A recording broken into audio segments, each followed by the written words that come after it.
Assalamualaikum warahmatullahi wabarakatuh. Perkenalkan, nama saya Azilana Titarsa. Saya dari Sekolah Tinggi Ilmu Ekonomi IBMT Surabaya, Prodi Manajemen. Di sini, saya akan menjelaskan tentang Public Relation and Management Word of Mouth. Public Relation. Di era globalisasi, persaingan di berbagai bidang semakin nyata. Keberhasilan kinerja public relations sebagai item penting dalam perusahaan atau organisasi yang memiliki tugas menciptakan dan menjaga nilai dan image perusahaan telah semakin tinggi. Salah satu cara yang dapat ditempuh yaitu dengan berusaha memasarkan aktivitas public relations dengan maksimal. Marketing public relations merupakan bagian pengelolaan upaya komunikasi yang bertujuan untuk membentuk citra perusahaan dan memotivasi pembelian sehingga mendorong pemilihan pendekatan public relations dengan method of program and communications public relations cycle. Dalam bukunya The Marketer's Guide to Public Relations, Thomas L. Harris mengatakan, marketing public relations is the process of planning and evaluating programs that encourage purchase and customer through credible communication of information on impression that identify companies and their product with the needs concern of customers. Jadi, secara umum, marketing public relation itu adalah suatu proses mulai dari perencanaan, pelaksanaan, dan pengevaluasian program yang memicu timbulnya pembelian dan kepuasan konsumen yang dengan adanya komunikasi tentang informasi yang dapat dipercaya dan dengan kesan positif yang timbul yang berkaitan dengan identitas perusahaan maupun produknya sendiri. Yang mana sesuai dengan keinginan, kebutuhan, ataupun kepuasan konsumen sendiri. Kemudian kita beralih kepada word of mouth. Apa sih word of mouth itu? Word of mouth yaitu komunikasi yang dilakukan oleh konsumen yang sebelumnya telah melakukan pembelian, kemudian menceritakan pengalamannya tentang suatu produk ataupun jasa pada orang lain. Word of mouth ini adalah salah satu metode paling murah dan efektif yang dapat digunakan untuk mempromosikan suatu bisnis. Namun, word of mouth juga memiliki efek negatif. Diskusi yang negatif tentang satu merek produk dapat berdampak besar bagi konsumen daripada hal-hal yang positif. Sebab apa? Di berbagai penelitian, word of mouth itu lebih banyak digunakan untuk mengambil keputusan yang berkaitan dengan pembelian. Contoh, ambillah contoh kita pengen beli bakso. Kemudian kita bingung, bakso yang enak di mana ya kita mau beli? Bakso yang enak tapi murah gitu. Terus ada satu temen yang nyaranin, tuh bakso di perempatan belok kanan, di situ enak, murah, sambalnya mantap. Terus ada teman lagi yang satunya juga bilang, ya di situ enak. Kemudian pasti dalam diri kita, wah kayaknya harus nyoba. Kita selalu akan berusaha bagaimana buat kesana, ayo nyoba makan di sana.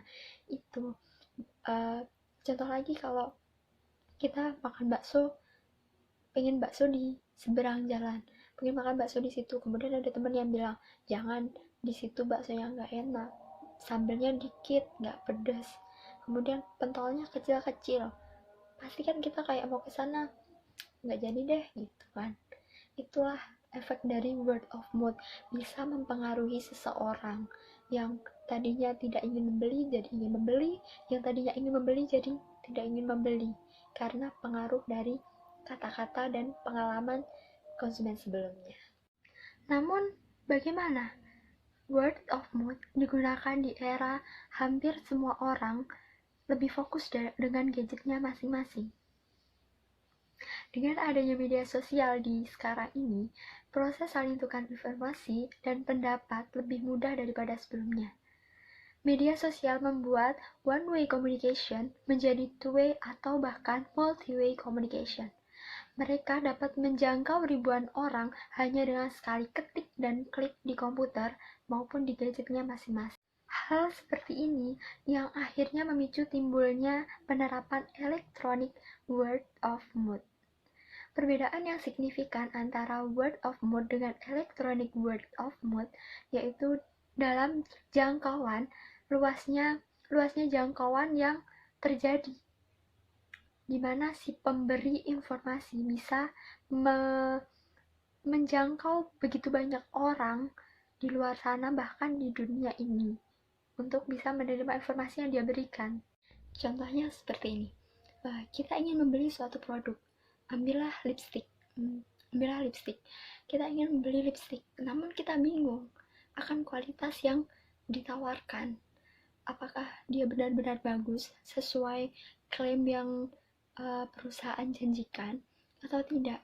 Nah, dengan electronic word of mouth, kita bisa mengetahui, kita bisa mencari ulasan-ulasan yang telah dikirimkan pengguna-pengguna sebelumnya. Seberapa banyak orang yang menyukai produk ini, seberapa banyak orang yang tidak cocok dengan produk ini. Kita bisa mengetahuinya. Itulah fungsi, itulah keunggulan dari electronic word of mouth. Kita bahkan bisa mengetahui berapa orang di dunia ini yang menggunakan produk tersebut dengan hanya kita mencari, kita mengetik, kita cari di googling, kita browsing apakah produk ini bagus, pasti akan muncul ulasan-ulasan tentang produk tersebut. Biasanya mereka yang memiliki marketplace akan menyediakan satu room atau membuka komentarnya untuk diisi review-review dari konsumen-konsumen mereka, dari pelanggan-pelanggan mereka, agar mereka bisa diberi masukan dan mereka bisa si calon pembeli baru bisa melihat apakah toko online ini bagus, memiliki pelayanan yang baik atau tidak. Makanya itulah keuntungan metode word of mouth, yaitu review-review mereka, review-review orang yang telah menggunakan sebelumnya itu bisa dijadikan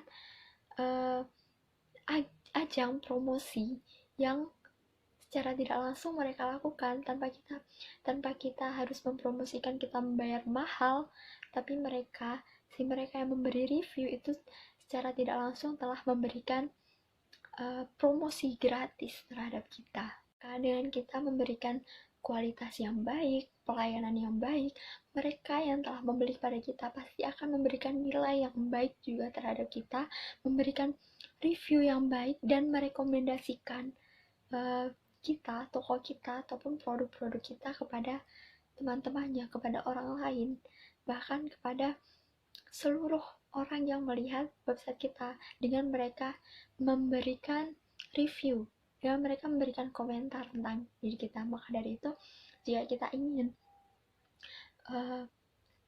segera dipromosikan oleh orang-orang, atau orang-orang ingin memberikan feedback yang baik, maka kita harus memberikan seluruh pelayanan kita yang terbaik untuk mereka. Pesan dari saya, jadilah pebisnis yang baik, berikan pelayanan yang terbaik, maka kita pasti akan mendapatkan feedbacknya. Demikian dari saya. Ada kekurangannya saya minta maaf. Assalamualaikum warahmatullahi wabarakatuh.